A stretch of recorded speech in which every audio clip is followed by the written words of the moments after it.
మిత్రులందరికీ నమస్కారం. రాష్ట్ర వ్యాప్తంగా నిరుద్యోగులు వెంటనే ఉద్యోగాలకు నోటిఫికేషన్లు ఇవ్వాలని ధర్నా కార్యక్రమాలు చేస్తూ ఉన్నారు. ఈరోజు రాష్ట్ర ప్రభుత్వము ముఖ్యమంత్రి ఏమో ఉద్యోగులు నోటిఫికేషన్లు వద్దంటున్నారని బుకాయిస్తా ఉన్నాడు. ఇవాళ ఈ లైబ్రరీలో ఉన్నటువంటి యువత గత 2.5 సంవత్సరాలుగా ఎప్పుడు నోటిఫికేషన్లు వస్తాయా, ఎప్పుడు మేము జీవితంలో స్థిరపడతామని ఎంతో ఓపికగా ఎదురు చూస్తూ ఉంటే 2.5 ఏళ్లుగా రేవంత్ రెడ్డి నోటిఫికేషన్లు ఇచ్చిందే లేదు. ఆనాడు రాహుల్ గాంధీని తీసుకొచ్చి అశోక్ నగర్ సెంట్రల్ లైబ్రరీ మెట్ల మీద కూర్చొని మొదటి ఏడాదిలోనే 2 లక్షల ప్రభుత్వ ఉద్యోగాలు నింపుతామని నమ్మించారు. ఫుల్ పేజ్ అడ్వర్టైజ్మెంట్లు ఇచ్చారు. అన్ని పత్రికల్లో కూడా కాంగ్రెస్ ప్రభుత్వం అధికారంలోకి వచ్చిన మొదటి ఏడాదిలోనే 2 లక్షల ప్రభుత్వ ఉద్యోగాలని నమ్మబలికారు.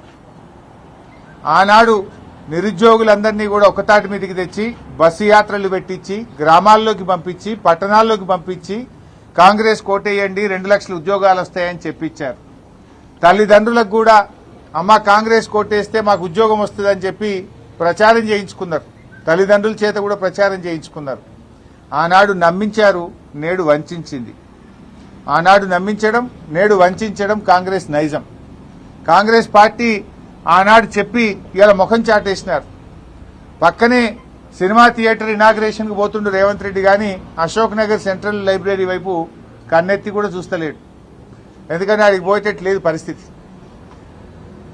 ఇవాళ ఎంత దుర్మార్గం అంటే ఏ అశోక్ నగర్ సెంట్రల్ లైబ్రరీకి దగ్గరికి పోయి ఆనాడు నిరుద్యోగులకు నమ్మించి ఓట్లు వేయించుకున్నాడో ఇవాళ అదే అశోక్ నగర్ సెంట్రల్ లైబ్రరీలో పోలీసుల చేత పిల్లల వీపులు పగలగొట్టిస్తున్నాడు రేవంత్ రెడ్డి. పోలీసుల చేత రక్తాలు గారించే విధంగా పిల్లల్ని కొట్టిస్తున్నాడు రేవంత్ రెడ్డి. సెంట్రల్ లైబ్రరీకి తాళాలు వేసి దాన్ని పోలీసుల నిలయంగా మార్చిండు రేవంత్ రెడ్డి.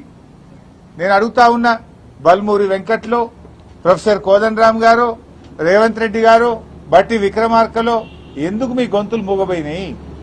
ఆ రోజు పెద్ద పెద్ద మాటలు చెప్పింది కదా. ఆనాడు కేసీఆర్ గారు 2 లక్షల ఉద్యోగాలకు నోటిఫికేషన్ ఇచ్చారు. 1,60,000 ఉద్యోగాలు మేము నింపాం. బీఆర్ఎస్ హయాంలో 1,60,000 నింపినాం. ఆ మిగిలిన వాటికి నువ్వు కాయిదాలు పంచి నేనే పంచినా అని చెప్పుకుంటున్నావు. మొన్న అసెంబ్లీలో అసలు నువ్వు ఇచ్చిన ఉద్యోగాలేని రేవంత్ రెడ్డి నీ ప్రభుత్వం వచ్చినాక అంటే అసెంబ్లీలో ముఖ్యమంత్రి సమాధానం చెప్పిండు 16,000. నువ్వు ఇచ్చింది 16,000. ఇస్తానన్నది 2 లక్షలు, ఇచ్చింది 16,000. మరి మిగతా 1,84,000 ఉద్యోగాలు ఎప్పుడు ఇస్తావు? మరి ఆ మిగతా 1,84,000 ఎప్పటిలోకి ఇస్తావు? ఆల్రెడీ సగం పీరియడ్ అయ్యిపోయింది, 2.5 సంవత్సరాలు అయ్యిపోయింది నీది. ఇంకా నీ నోటిఫికేషన్ ఎప్పుడు, పరీక్ష ఎప్పుడు, ఫలితాలు ఎప్పుడు, ఉద్యోగాలు ఇచ్చుడు ఎప్పుడు? పోలీస్ డిపార్ట్మెంట్ లో 19,000 ఖాళీలు ఉన్నాయని నిన్న డీజీపీ చెప్తా ఉన్నాడు. మరి ప్రభుత్వం 19,000 ఖాళీలుంటే ఎందుకు పోలీస్ నియామకాలకు నోటిఫికేషన్ ఇస్తలేరు? 5,000కే ప్రభుత్వం అనుమతి ఇచ్చిందట. అంటే ఇంకా మిగతా 14,000 ఆపి పెడతావా రేవంత్ రెడ్డి? నువ్వే హోంమంత్రివి, నువ్వే ముఖ్యమంత్రివి. ఆనాడు జీవో 46 గురించి కూడా రెచ్చగొట్టి మాట్లాడినావు. పోలీస్ ఖాళీలు నింపాలన్నావు. ఆనాటి బీఆర్ఎస్ ప్రభుత్వం ఎప్పటికప్పుడు పోలీస్ నియామకాలు చేసింది. 40,000 constable, SI, civil, AR, armed reserve forces అన్ని రకాల ఉద్యోగాలు 40,000 పోలీసు ఉద్యోగాలు నింపింది. నువ్వు ఈ రోజు వరకు ఒక్క పోలీస్ నోటిఫికేషన్ కూడా ఇవ్వలే 2.5 సంవత్సరాల్లో. వెంటనే ఖాళీగా ఉన్న 19,000 కానిస్టేబుల్, ఎస్ఐ ఉద్యోగాలకు నోటిఫికేషన్ ఇవ్వాలని చెప్పి డిమాండ్ చేస్తా ఉన్నాం. అదేవిధంగా ఇవాళ ఎడ్యుకేషన్ కమిటీ రిపోర్ట్ ఇచ్చింది. విద్యా కమిషన్ అని వేసినావు నువ్వు. ఏమైంది కమిషన్ రిపోర్ట్? చెత్తబుట్ట దాఖలైందా? విద్యా కమిషన్ రిపోర్ట్ ఎందుకు నువ్వు డిలీట్ చేసినావు? విద్యా కమిషన్ రిపోర్ట్ ఎందుకు బయట పెట్టలేవు? ఇవాళ రాష్ట్ర వ్యాప్తంగా దాదాపు 30,000 ఉపాధ్యాయ పోస్టులు ఖాళీగా ఉన్నాయని లెక్కలు చెప్తా ఉన్నారు. మరి ఆ 30,000 ఉద్యోగాలు ఎప్పుడు నింపుతావు? మెగా డిఎస్సి అని ఊరించిన నువ్వు ఇవాళ ఇప్పటిదాకా ఎందుకు డిఎస్సి నోటిఫికేషన్ ఇస్తలేవు? మెగా డిఎస్సి కాస్త దగా డిఎస్సి అయిపోయింది. తక్షణమే రాష్ట్రంలో ఖాళీగా ఉన్న ఎస్జిటి స్కూల్ అసిస్టెంట్ పోస్టులకు మెగా డిఎస్సి విడుదల చేయాలని చెప్పి కూడా ఈరోజు మేము డిమాండ్ చేస్తా ఉన్నాం. అదేవిధంగా ఎస్సీ, ఎస్టీ, మైనారిటీ, బీసీ గురుకులాల్లో కూడా అనేక ఖాళీలు ఉన్నాయి. గురుకులాల్లో ఉన్న ఉపాధ్యాయ ఉద్యోగాలకు నియామకానికి కూడా తక్షణమే నోటిఫికేషన్ విడుదల చేయాలని చెప్పి కూడా డిమాండ్ చేస్తా ఉన్నాం. గ్రూప్ 1, గ్రూప్ 2, గ్రూప్ 3, గ్రూప్ 4 వీటిలో కూడా అనేక ఖాళీలు ఉన్నాయి. ఆ ఖాళీలను నోటిఫై చేసి అన్ని గ్రూప్ నోటిఫికేషన్స్ కూడా వెంటనే విడుదల చేయాలని చెప్పి కూడా డిమాండ్ చేస్తా ఉన్నాం. మేమెక్కడో మాట్లాడతలేం. నిరుద్యోగుల మధ్య నిరుద్యోగులు ఆహ్వానిస్తే వాళ్ళ దగ్గరికి వచ్చి వాళ్ళ సమక్షంలో మాట్లాడుతున్నాం. నువ్వు అసెంబ్లీలో కూర్చొని పిల్లలు నోటిఫికేషన్లు వద్దంటున్నారు, మాకు జాబ్ నోటిఫికేషన్లు వద్దని ధర్నాలు చేస్తుండని డ్రామాలు బంద్ చేయి. పిల్లలే అడుగుతున్నారు నోటిఫికేషన్ కావాలని. ఆ పిల్లలు నా దృష్టికి తెస్తే పిల్లల పక్షాన, నిరుద్యోగుల పక్షాన నిన్ను ప్రశ్నిస్తా ఉన్నాం. చిల్లర మాటలు కాదు కావాల్సింది, జాబ్ నోటిఫికేషన్లు కావాలి. ఏమైంది నీ జాబ్ క్యాలెండర్? అసెంబ్లీలో జాబ్ క్యాలెండర్ గా విడుదల చేసినావు, అది చిత్తుగాయిదం అయిపోయింది. నీ జాబ్ క్యాలెండర్ లో ఒక్క నోటిఫికేషన్ వచ్చిందా? నీ జాబ్ క్యాలెండర్ లో చెప్పిన ప్రకారంగా ఏ డేట్ కైనా నీ జాబ్ క్యాలెండర్ విడుదల చేసిన తర్వాత ఒక్క నోటిఫికేషన్ రాలేదు. నీ జాబ్ క్యాలెండర్ జాబ్లెస్ క్యాలెండర్ అయిపోయింది. స్క్రాప్, చిత్తుగాయిదం అయిపోయింది నీ జాబ్ క్యాలెండర్. నీ మాటలు బోగస్, నీ చేతలు బోగస్, అంతా బోగస్ అయిపోయింది కాంగ్రెస్ ప్రభుత్వం. నిరుద్యోగ భృతి ఒక దగ, ఆడపిల్లలకు స్కూటీలు ఒక దగ, విద్యార్థులకు ఉద్యోగులకు నోటిఫికేషన్లు, జాబ్ నోటిఫికేషన్లు ఒక దగ, ఫీజు రియంబర్స్మెంట్ ఉన్న పథకాన్ని ఎత్తిపడేసినావు నువ్వు. ఇవాళ చదువుకునే పిల్లలకు ఫీజు రియంబర్స్మెంట్ లేకుండా విద్యకు కూడా పిల్లల్ని దూరం చేస్తా ఉన్నావు. ఏమంటుండ్రు రేవంత్ రెడ్డి? హోటళ్లలో పనిచేయాలన్నట, చిప్పలు కట్టుకొని పనిచేయాలనా?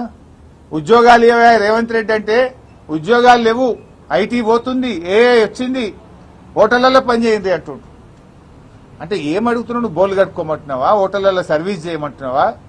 మా పిల్లలు పీజీలు చేసింది, గ్రాడ్యుయేట్లు అయింది, డాక్టరేట్లు పొందింది, బీఈడీలు చదివింది, హోటళ్లలో పనిచేయడానికి రేవంత్ రెడ్డి?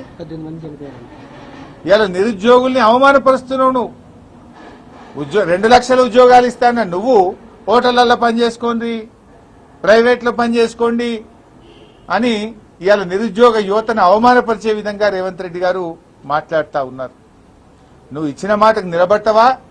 లేదా ఏ యువతనైతే నీకోసం పనిచేసిందో ఆ యువత తిరగబడుతుంది, జాగ్రత్త అని హెచ్చరిస్తా ఉన్నాం.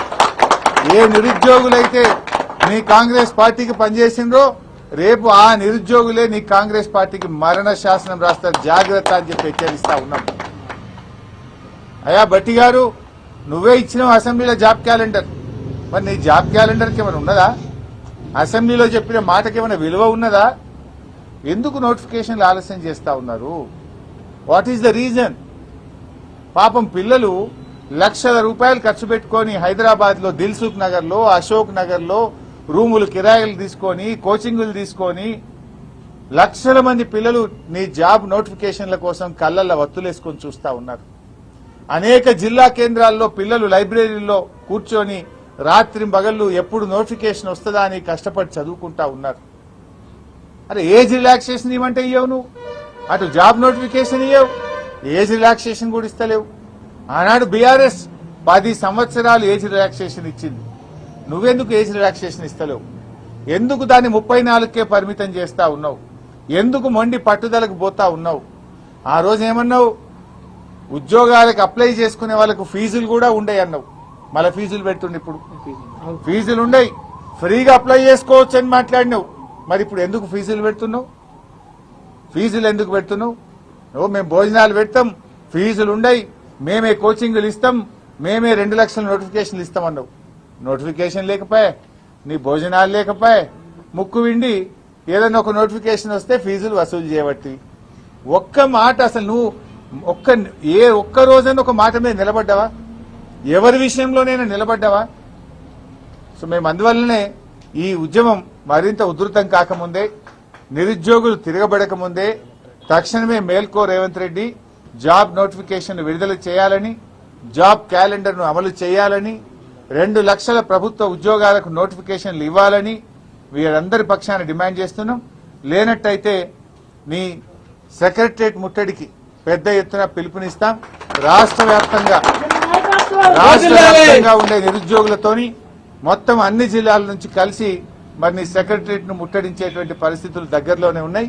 మరి అంత దూరం తెచ్చుకోవద్దని తక్షణమే నోటిఫికేషన్లు ఇవ్వాలని మేము డిమాండ్ చేస్తా ఉన్నాం. సంపూర్ణ మద్దతు